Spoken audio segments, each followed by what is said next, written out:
I'm vegan. I only eat fruits and vegetables. I don't eat anything that comes from an animal. And this is where I eat in Bangkok, Thailand. Terminal 21 is a popular mall here in Bangkok. And sa 5th floor, there's a food court called Pier 21. Maraming food stalls dito, maraming choices. Pero syempre, dun tayo sa vegetarian Thai food. Lahat ng nakikita nyong food dito sa stall na to, gawa sa gulay. It takes some familiarity para malaman kung alin yung vegan sa mga dishes nila, but you can always ask kung alin yung vegan versus vegetarian. And I got this loaded vegan plate. I got a cup of brown rice, some noodles, and 2 ulam.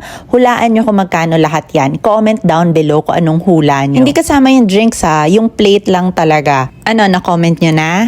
This whole plate is 40 baht or around 80 pesos. Very savory and malaki yung servings. Ang only comment ko is sobrang anghang nitong gluten meat nila. Buti na lang refreshing tong plum juice nila. This is 20 baht, so around 40 pesos. Pero sobrang anghang talaga ng meal ko, kaya napabili ako ng coconut ice cream. Made of coconut milk and not cow's milk. Galing sa dodo ng coconuts, char. I chose the mixed flavor ice cream, so coconut milk with taro, pandan, and durian, plus toppings na red bean and peanuts. At dahil matako kami at nasa Thailand na rin lang kami, we ordered mango sticky rice. Very basic yung mango sticky rice nila dito, pero in fairness matamis yung mangga.